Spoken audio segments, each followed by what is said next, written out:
Okay, good afternoon everyone and welcome. Thank you so much for joining us for our 2022 Pride Flag Raising Ceremony. Yay! See, I don't need an applause sign. My name is Charlotte LaFranc and I'm the Equity, Diversity and Inclusion Specialist for the Windsor-Essex Children's Aid Society, and I will be your co-MC for today's ceremony. You will meet your other co-MC in a moment. We would like to begin today by acknowledging the land on which we gather, which is comprised of the Ojibwe, Odawa, and Potawatomi nations in the Three Fires Confederacy, as well as the ancestral and unceded territory and waters of Caldwell First Nation, whose people are the original people of Pelee Island and Point Pelee. The Ojibwe, Odawa, and Potawatomi nations agreed to share this territory with the British Crown by way of treaty in 1790, which is referred to as the McKee Treaty, or McKee Purchase rather, or the Treaty of Detroit. This territory is home of the Anishinaabeg, who are represented by Walpole Island First Nation, as well as the Lenape, who are represented by Delaware Nation, but we know that also many other nations, including our Métis Nation, call this home or have connections to this land. Sometimes during land acknowledgements I like to think in pictures, and I like to picture this land as it would have been back then, without buildings, without roads, without street signs and parking lots, but instead populated by trees, grasses, wildflowers, birds, butterflies and bees. People living in harmony and community with this land and with one another. Then to consider the picture of harm that was done through colonization, the theft of land, language, culture, ways of being and knowing, and an incredible loss of lives as the Canadian government pursued a policy of cultural genocide. The legacy of the harm done is very real and very present, and it is very much connected to why we are here today. Colonization in residential schools forcefully imposed values which included heterosexism and homophobia upon Indigenous peoples, along with rigid and oppressive definitions of gender and the gender binary. Prior to the arrival of Europeans, all children were celebrated as gifts from Creator. Each person had a special place and a special role in society. And as I understand it from teachings, some Indigenous languages had as many as 5 to 7 words to describe middle genders.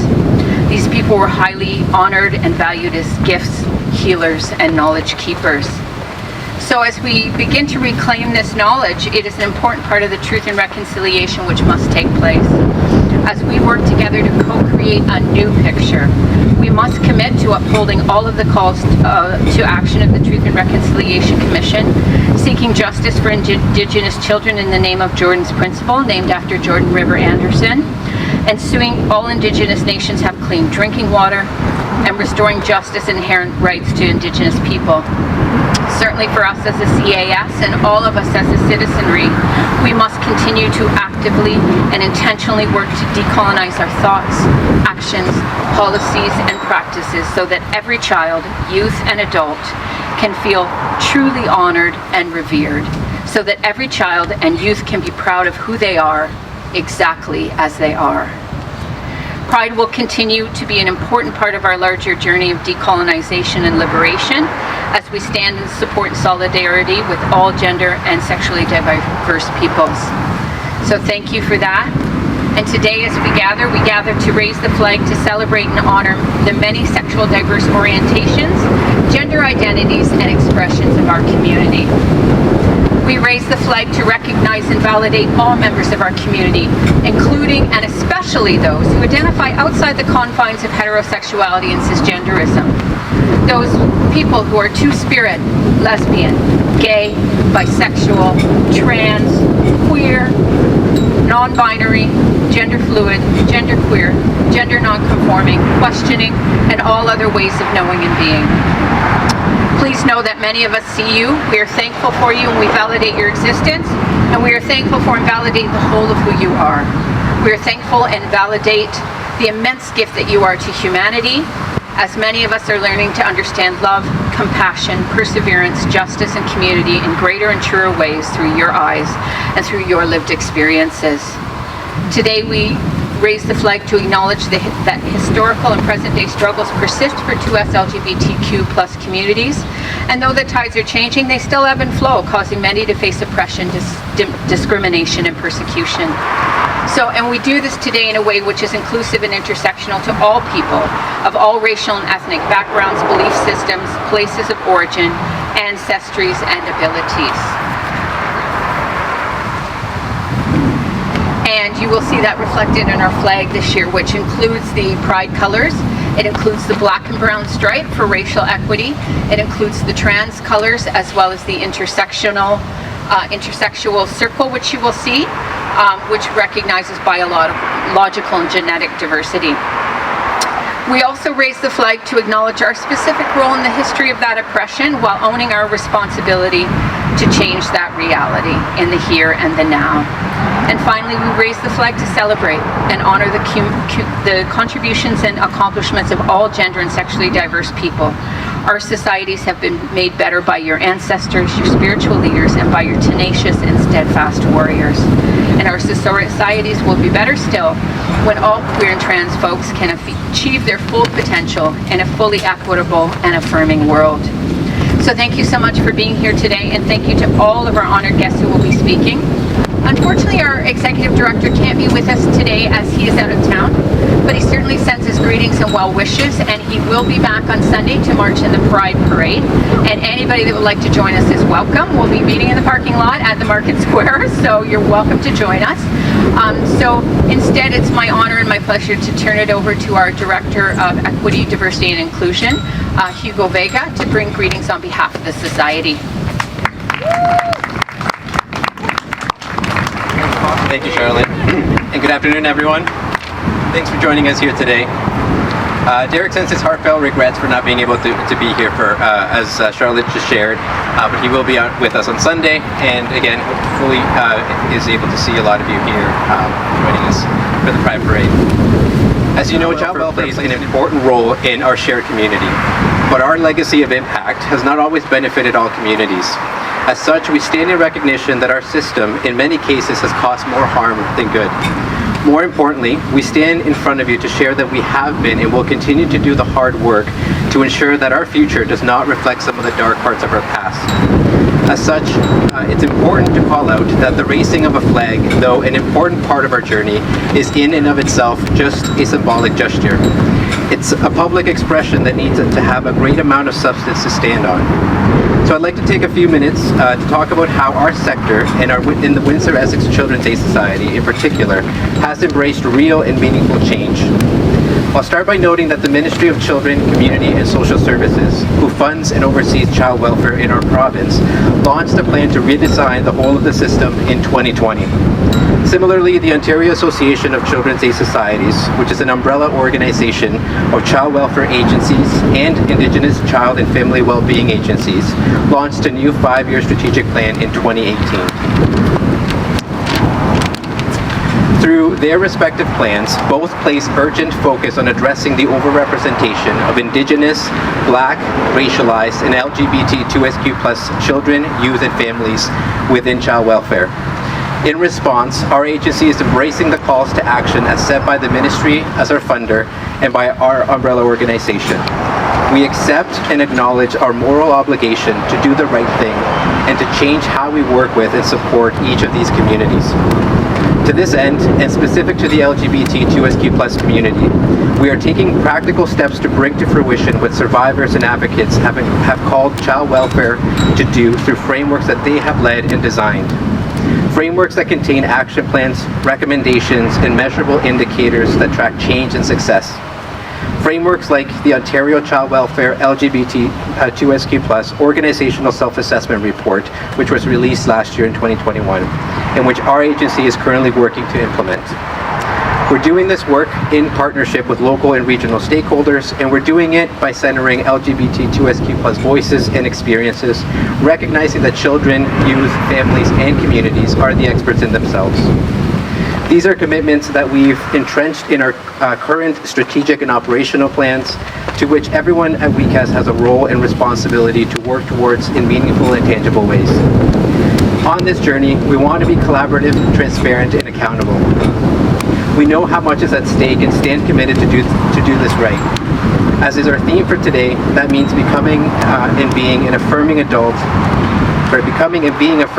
that children and youth need. We are grateful for the many folks here today that are active partners in that work, and we look forward to seeing what a more equitable child welfare system can do to make our community better for everyone. I'll end today by personally reiterating something that Charlotte said in her remarks that warrants and deserves repetition. To those that are lesbian, gay, bisexual, trans, non-binary, gender fluid, gender queer, two-spirit, gender non-conforming, questioning, and all those in all ways of being, please know that I stand in awe of your power, love, and compassion. Though I don't speak about it too often, my own personal journey over the last 15 years around becoming an affirming adult has been a really long one and has been deeply impacted by very personal relationships that I've had with a lot of people. And I think there's something to be said about understanding that trajectory of learning and growing and being open to what other possibilities are outside of our own experiences. So without getting into that, I just want to share that it is a journey, and it has been even for me. Titles and work aside, we all have a lot of growing to do and have come a long way in so many ways. As an agency, we hope to do the same. So thanks for joining us today, and thanks to our guests for being here.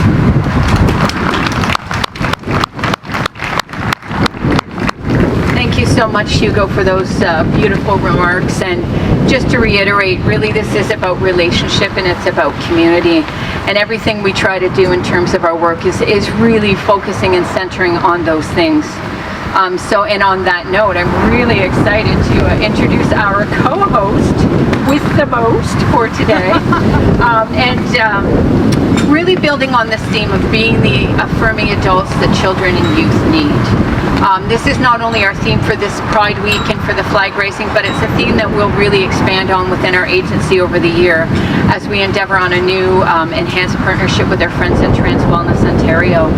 And so I first met Derek Carl Bizzo, who is an artist, curator, program developer, evaluator, a volunteer, a trainer, an activist, and an educator, to name a few things that they are. But I first met them by phone about 6 years ago when I was brand new in my equity-related role, and we were looking to hold our first flag raising. And I will never forget the conversation that we had, which really inspired and shaped me and informed me and helped me to do this work in a good way as I was coming into that new role. And so I'm so thankful that our journey has brought us to this point. And I am going to turn it over to you. This event really, even though it seems like we're doing a lot of the talking, we're kind of done with the talking because this is really about our community. And this is really about us giving voice to our community.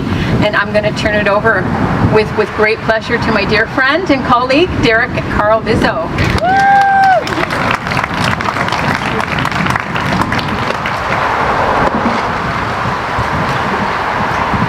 Bum, bum, bum, bum. Well, thank you.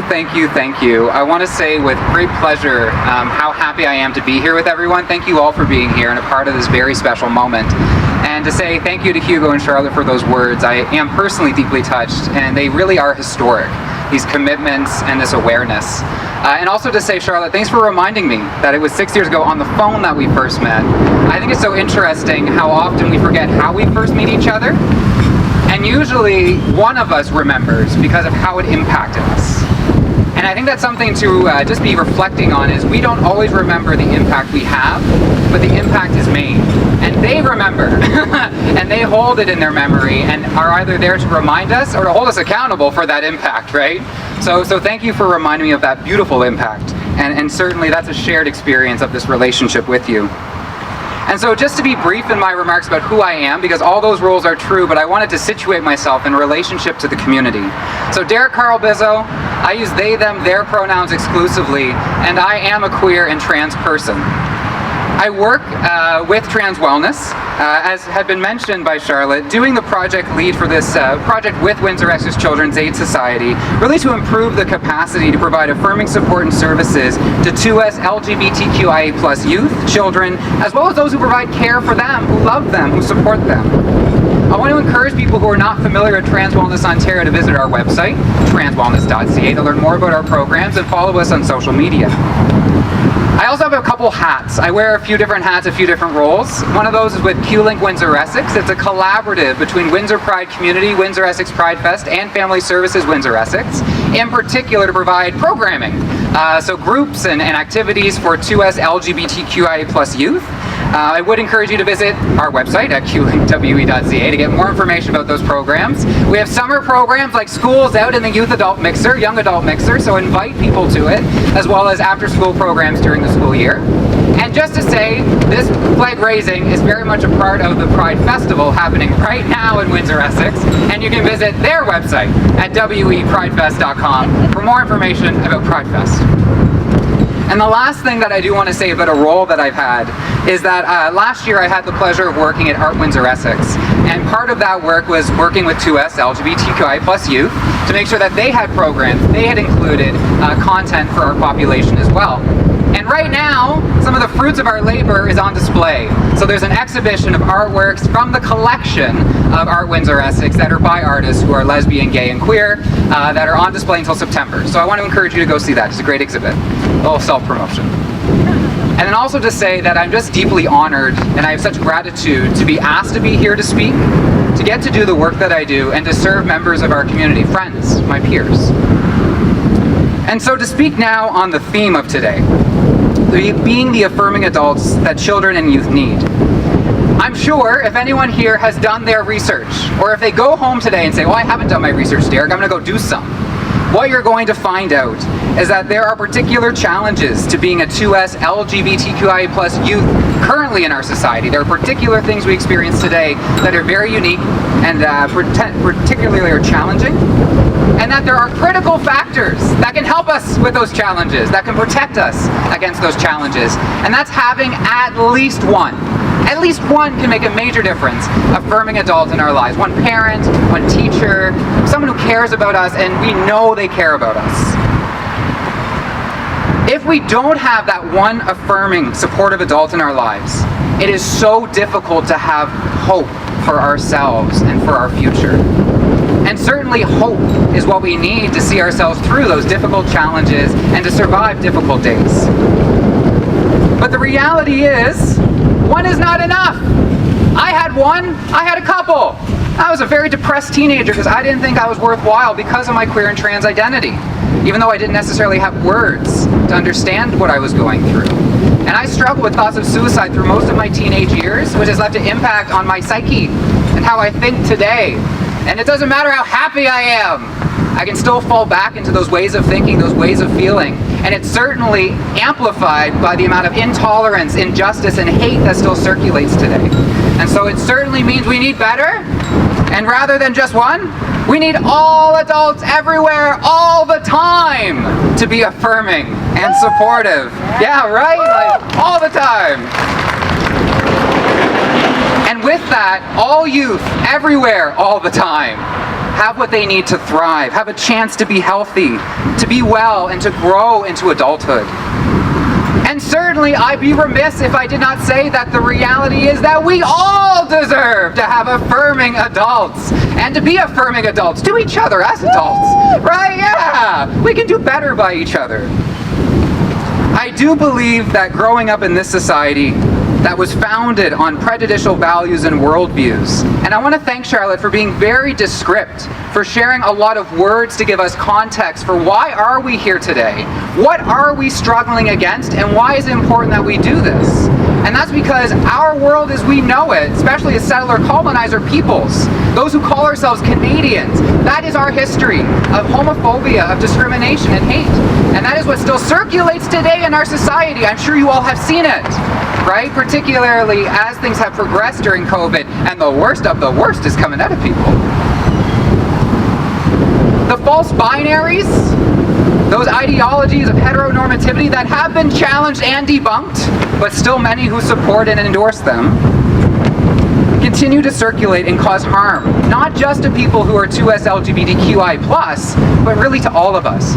Even us who kind of fit in to being a man or a woman exclusively.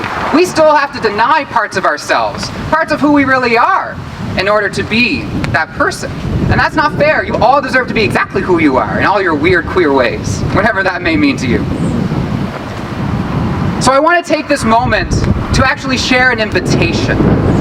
An invitation where everyone here today helps work towards a more affirming and supportive culture that does not dehumanize others based on the differences. I hope that we all feel personally motivated to be the adults that youth and children need. And where I would like to close my remarks today is my hopes for the future. I'm a very hopeful person. And there's a lot of things that challenge my hope, let me tell you. But still, because I'm so informed, because I've met so many people who care, and there's so many champions in my circle, I have an informed hope. I have good reason to hope. I hope that we take time to look back, to learn from the failures and the accomplishments of those who came before us, those who are still living and no longer with us, as well as our own lives, our own failures, our own accomplishments. And as we move forward to live holding on to the memories of those who came before us, as well as think deeply about those who are still to come, ain't even here yet, that we will have an impact on how we decide to shape and mold the future and the world that they will come into. To recognize not only our responsibility to our ancestors, but also to the future generations that are to come. To claim our power, to shape and influence, and develop a stronger foundation for everyone to have access to what they need to thrive, no matter the circumstances or conditions of the happen chance of their birth. And I do believe we can do this by dedicating ourselves to do better every time we learn better, always doing that same activity as we learn better, to do better, and to remain committed to cultivating strong, healthy, vibrant communities that we all thrive in. And I want to acknowledge the work is messy.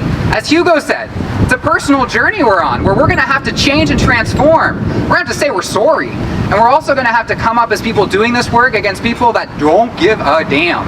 You know, they have their views and ideas and they're not looking to change or be challenged. And what I'd like to encourage us to do is recognize that it's going to be messy, but it is going to take all of us to get where we need to be. And to encourage others to do the same who maybe aren't so gung-ho like all of us here today to be involved, by role modeling how it's done, by learning how it's done. And this hope that I've shared today requires so much more than just accepting queer and trans people, accepting diversity when it comes to gender and sexuality. But it also requires that we address the inequities and inequalities that exist today in our world. The disparities in wealth and the lack of access that people have to what they need to survive, that's based on the social determinants of health. If we're going to move towards a more sustainable future that's harmonious, we need to address that lack of access and those disparities. And in closing, I hope that we find joy in this work.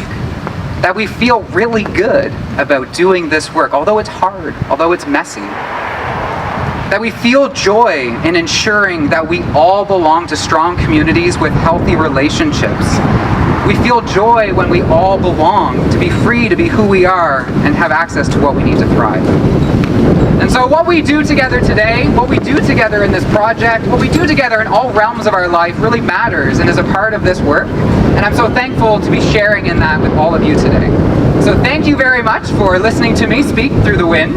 I hope we're all enjoying the breeze, since that humidity is getting cut down definitely with that breeze. And thank you for being here. I'd like to take a moment, so if you'd like to applaud, now's the time. Thank you. I think I need to sign, Charlotte. So thank you so much. And what I'd like to do now is welcome a few speakers. I'll be welcoming my colleague, Nona, from Trans Wellness Ontario, who's sharing in this work, supporting youth in our community. And just to take a moment to say that Nona is someone I get to work with and have the pleasure of having built a relationship over the last few years, and who I have a great deal of respect for in sharing this work, and also admire for the work that she does. So thank you, Nona. Can I welcome you up to share your words today? Thank you. Hello, everyone. And thank you so much, Derek.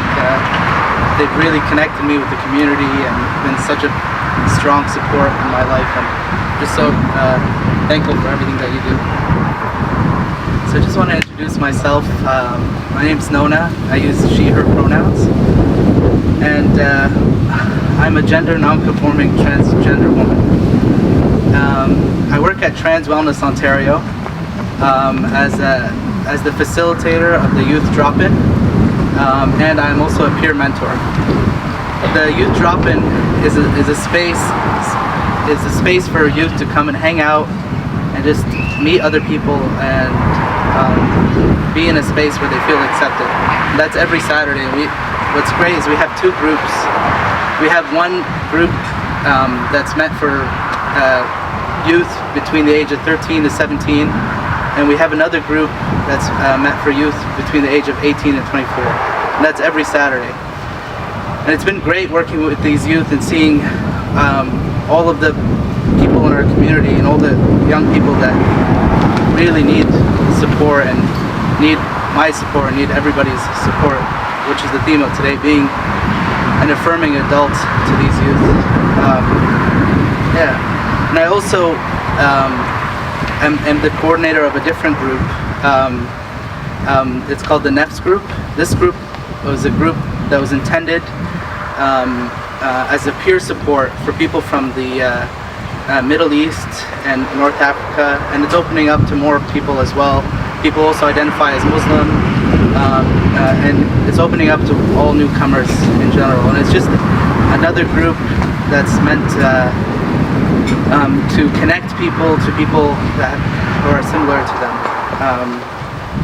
And I just want to say I love this community, and I love that I'm able to belong to this community. So based on the theme of today, like being the affirming adult, it's hard to think of myself as an adult because I still feel like a kid most of the time. But it's so important when I see younger people to be that affirming person to them. Based on my lived experience, I grew up with no affirming adults. And a lot of newcomer families come like as one family unit. So they don't have the aunts and uncles and all these other people that are here to like support them if their parents don't support them. And a lot of times they come individually as well. So it's hard, they have to rebuild their whole community when they come here. So it could be really hard when they go to the queer and trans community and you don't find people that have the similar identity to them culturally or ethnically. So that's why it's so important for me to be seen in this community and to be heard, and so that younger people that are similar to me can see that there's someone like this already in the community. And this, having affirming adults can really save the youth's lives. Like it's so important. Like I told you, like when I was younger, I didn't have affirming adults in my life, but I do have affirming adults now that I respect and I look up to, and it gives me a lot of hope. Yeah. So, and I want to shift away from focusing on the idea that, oh, if I didn't have something, then I can't give it to somebody else, or I can't be this person to somebody else. So for the future, I want to work towards creating more positive, affirming spaces for youth and people of all ages. Inviting to use the language of acceptance that welcome all. Encourage other affirming adults to participate in activities that uplift queer and trans youth, and to continue to offer positive and safe space at Trans Wellness and the Youth Drop-In and all the future projects that they have as well. Thank you, everybody, and have a great day.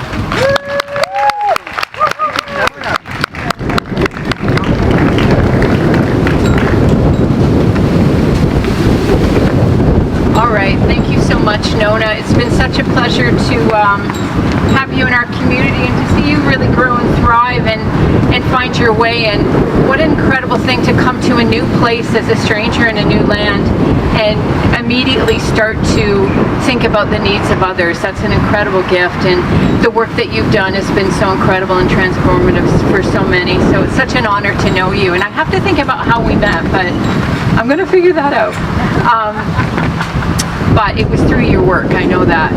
So while we're kind of on a little bit of an international theme, I'm really thrilled to introduce our next guest, who originally became a friend of ours through our partnership with Windsor Women working with immigrant women, where amongst the many hats she wore, she coordinated a program called Positive Spaces, which really tried moving into her current role with the Rainbow Railroad, where she's working with people across the globe who are seeking asylum and refuge from persecution globally. So it's incredible work that she's doing. We're also very thrilled in the child welfare sector to have her as a trainer for our what we call SOGI, Sexual Orientation, Gender and Identity and Expression Training.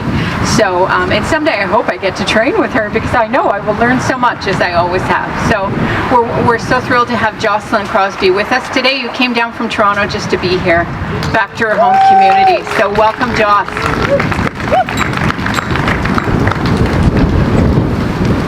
Thank you.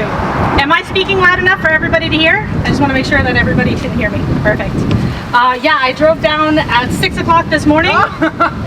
So I'm a little tired, and I apologize ahead of time if the energy that I usually have doesn't come through with the speech. I'll try to perform as best as I can, but I am no Derek in this situation. So I'm just going to jump right in. I do feel compelled to start off this quick speech with a small, albeit rather silly, observation that, well, you gotta move out of Windsor to be invited back for a speech. Now that I've moved about 500 kilometers away. All jokes aside though, I'm truly humbled and honored to have done something so right in my life, to have gained a hype man like Charlotte LeFranc in my life. If you are fortunate enough to have one in your life, I hope they're as encouraging and as thoughtful as she is. But I digress. The reason I and all of you are here today is to speak a little truth to power and to hopefully spark a little change in the process, all the while commemorating the raising of this year's Pride flag in strength and solidarity with this beautiful, diverse, and nuanced community we all live in and work in various ways. I gotta be honest with you all.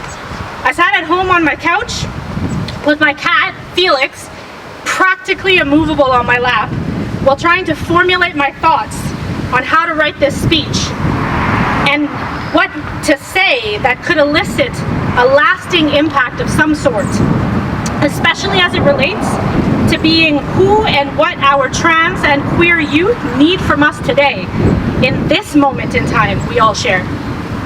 I thought of highlighting how the first Pride celebration was not a celebration at all, but a riot filled with our strongest trans and queer BIPOC folks leading and raising our collective voices in resistance of the abhorrent treatment we were subjected to at the hands of the state.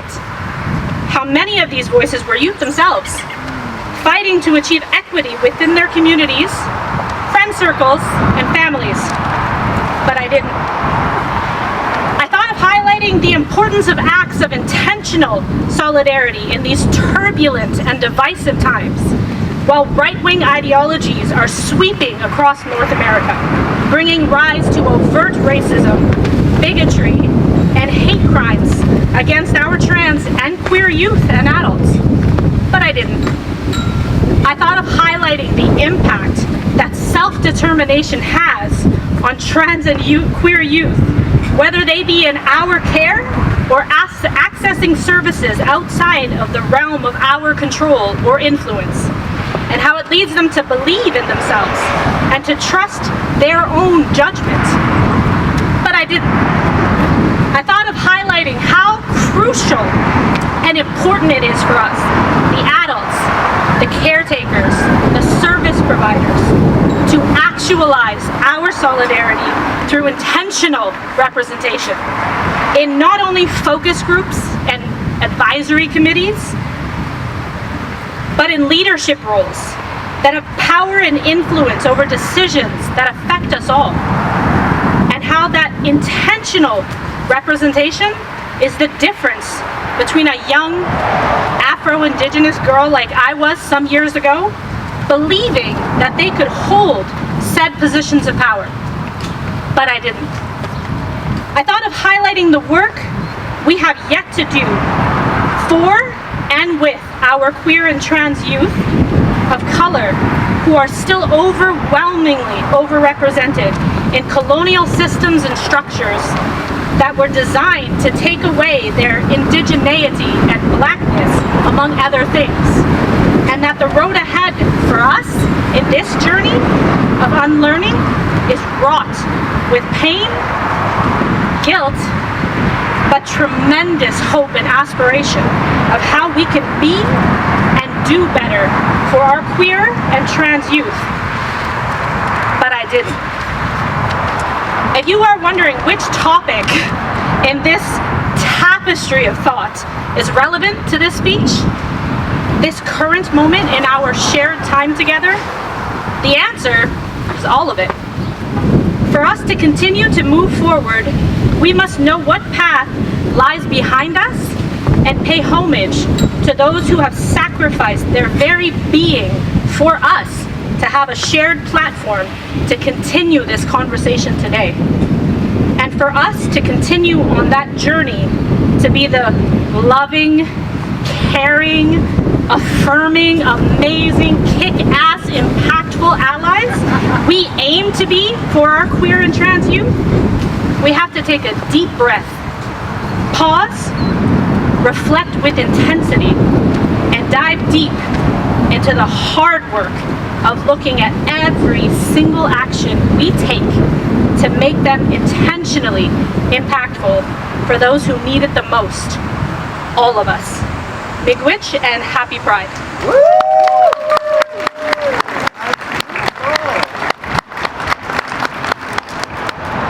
So a big thank you for sharing those words, Jocelyn. That was incredible. I had a feeling that's where we're going. I was like, it's not just one thing, it's all of this, right? So thank you so much for that. And it certainly speaks to that intersectional approach that's so necessary in doing the work that we do, all the work that we do. And I think briefly, I'm going to speak briefly. I didn't think briefly, I thought about this, but the idea that Thai Nhat Hanh, who's a Vietnamese Buddhist monk that recently died, who I've been following, inspired me very much to be the compassionate, caring person I am today, who does believe in world peace. Just takes all of us to engage in it, right? That's the idea. Says that how we do one thing matters. It's how we do everything.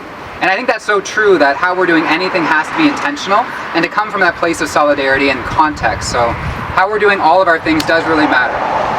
So next I'd like to introduce another friend of mine, someone who I've known over the last few years, who's been a very inspiring, affirming adult in my own life. Getting to see the book that Melissa wrote and hear Melissa speak before has been very empowering and very healing.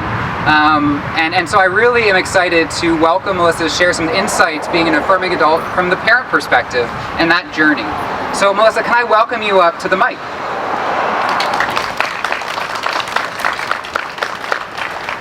Thank you.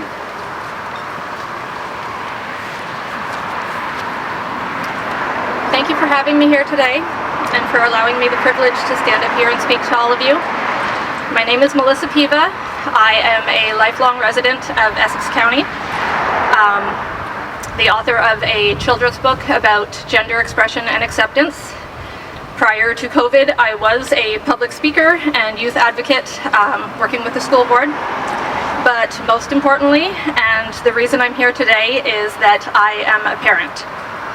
I am a parent to 3 unique and wonderful children, the youngest of which happens to be transgender. I was told that the theme for today is being the affirming adults that children and youth need, and that is an action that I couldn't believe in more if I tried. Every child deserves an adult that supports them unconditionally, stands behind them, believes in them, an adult that shines recognition on their strengths and helps them understand that their weaknesses do not make them any less amazing. Being a parent comes with many challenges, and they are so unique to each and every child, regardless of their identity. And being the parent of a child who is transgender is no different in the fact that that child deserves your love, your support, and your unconditional acceptance.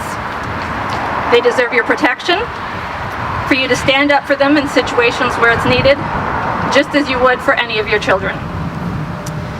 You may just have to do it more often, or more fiercely, or at times in a more encompassing and informative educating and understanding way than your emotions may be pushing you to do. My daughter transitioned in senior kindergarten. She sideswiped me in Walmart midsummer vacation with the announcement that she needed a dress to go back to school so that all of the other kids and her teachers would know that she's a girl. She was lucky. She was coming out to a parent who was not only accepting, but also had some, albeit limited at the time, exposure to the trans community. Someone who was supportive and at the base of it, didn't care what their child chose to wear, as long as they were dressed, or how they wore their hair, or what toys they played with, and what pronouns they would eventually identify with as their own. My child was loved, and nothing they could say that changed any preconceived concept that I had of who they were would ever change that. She's 12 now, and though I know we've had it pretty easy in comparison to many, the past eight years haven't always been a walk in the park. They've been lived with an extra layer of fear and extra defensiveness, mostly on my part. Always wondering if the reason why a classmate's parents wouldn't return your call is because of your child's identity, if it's the reason they don't get invited to a party, or the reason they struggle to make friends at school. If it's the reason that other parents are standoffish at school events. And it comes with the worry each new school year that their new teacher may have some biases against them, may not be fully accepting, that your dentist, your family doctor, your friends, or your own family may not be fully accepting. They say that having one affirming adult in the life of a child who is part of the LGBT+ community could potentially save their life. But the truth is, these kids need and deserve way more than one. Every child does. They say it takes a village to raise a child, and I believe that it does. But it takes a village where you don't have to live in fear or in doubt about your child's place or their safety in it. Which is why I agreed to be here today, in hopes that I may get through to a dozen, or a handful, or even just one individual, and can make a difference. You don't need to be the parent of an LGBT+ youth to be an affirming adult. Your child doesn't have to be gay or queer or trans. What these children need is for you to be an ally. And you may have heard the phrase before, but that A is not silent. You need to show your support, speak up, educate others, teach your friends, your family, your coworkers, and most importantly, your children, that acceptance matters. That nobody should be judged or excluded because of their identity, their orientation, their race, their abilities. Everybody is unique, and everybody deserves respect. Every child deserves to know that they are valued, valid, and loved. When met with any resistance from people in our lives, I originally told them that the very least we would accept from them was silent resignation. The bare minimum. But these kids deserve way more than that, and it takes more than that to make a change. So please, for these kids, for their future, speak up and be that change. Thank you for having me here today and for listening, and thank you to Nate for letting me share some of her story.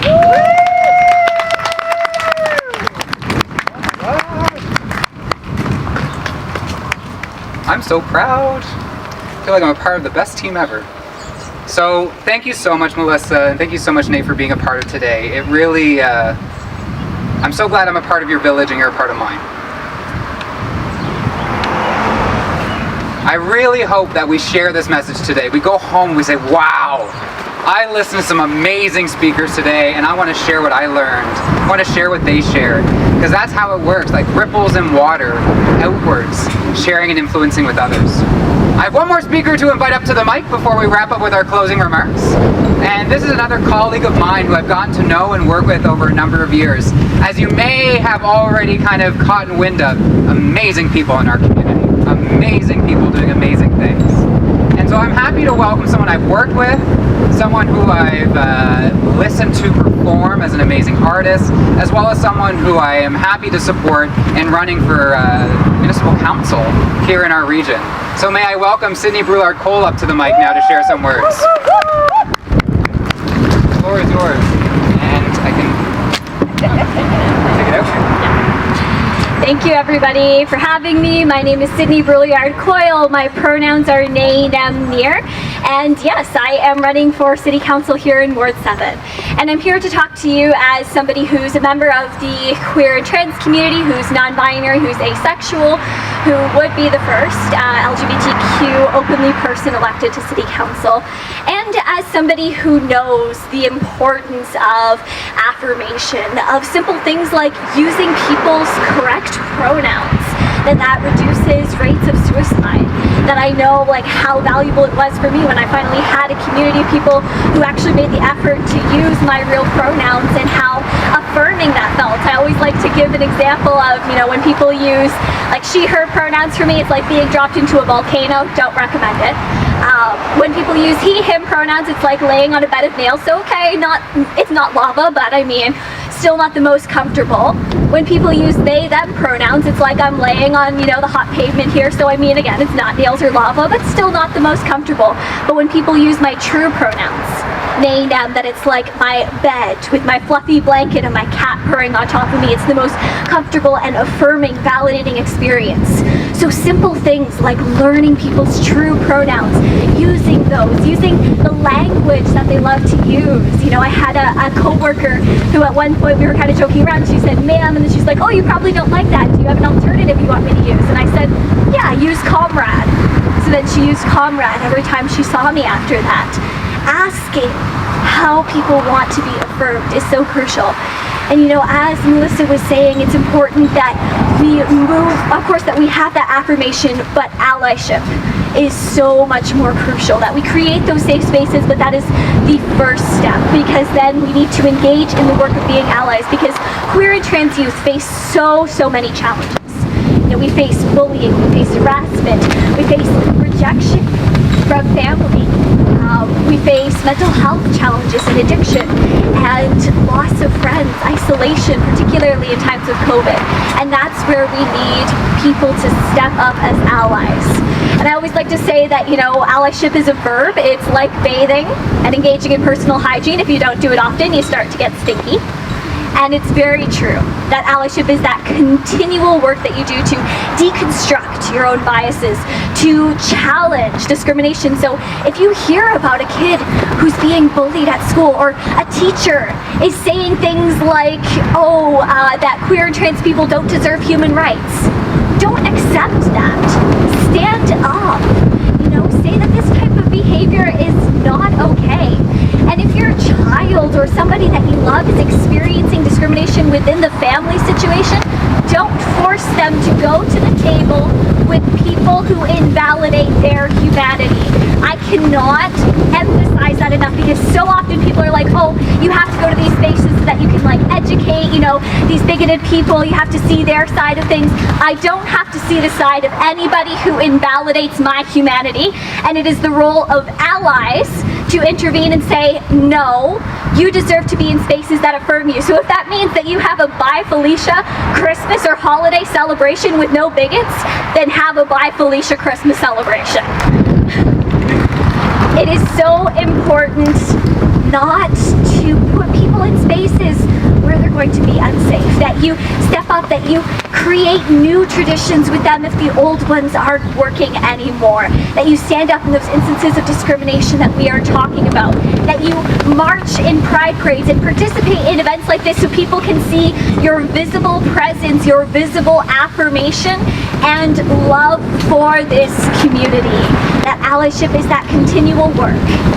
And the most important thing that I want to emphasize is checking in, because because in addition to us experiencing challenges, when we see things happening on a global scale or local scale, when we see things like the rise of right-wing extremism, when we hear that hate crimes against the queer and trans community doubled in 2021, when Transgender Day of Remembrance approaches, when we hear about systemic attacks on trans people in the United States, it takes a toll. It takes an emotional toll because even though we may never know these people who are directly affected, this is still our community, this is still our family. So checking in, saying, hey, I know that things are really tough right now. How can I support you? How can I be there for you? Don't assume that they know what they need. Maybe they don't want advice, maybe they do. Maybe they just want to vent. Maybe they want a distraction, to go out for ice cream. Talk to them, ask what they need, and support in that. The key with being affirming adults is allyship. It is being that active person within the community. It is standing up against injustice. It is continually engaging in this work of creating safe spaces, of calling out spaces that are not safe, and being there for queer and trans loved ones, for youth, and for the entire community. Thank you so much.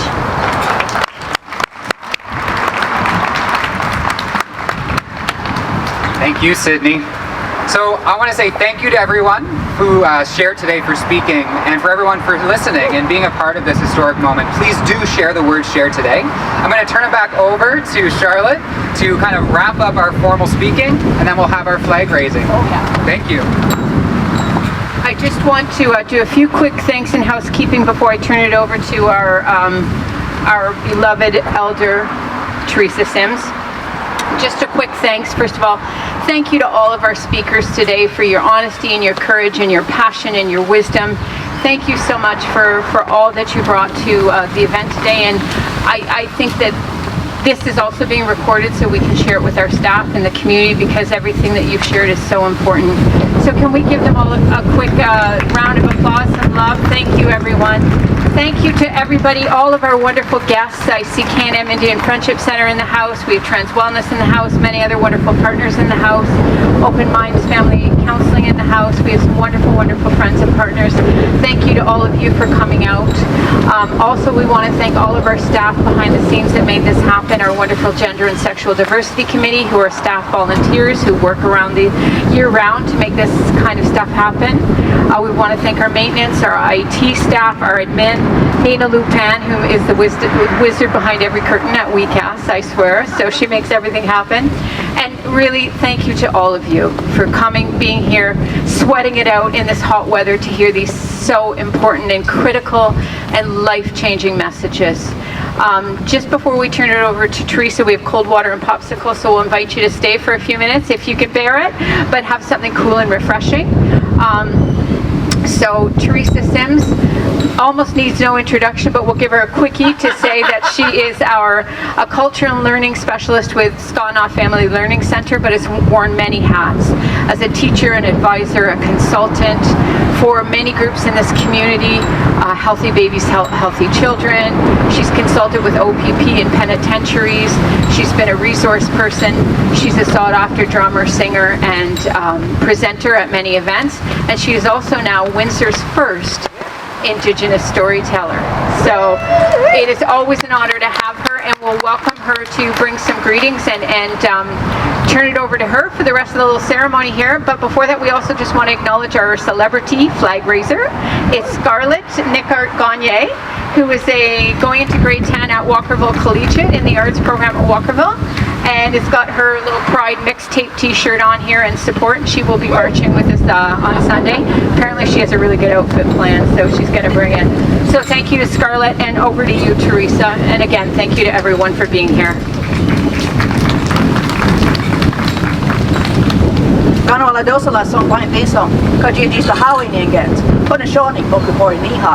These are words that come before all others.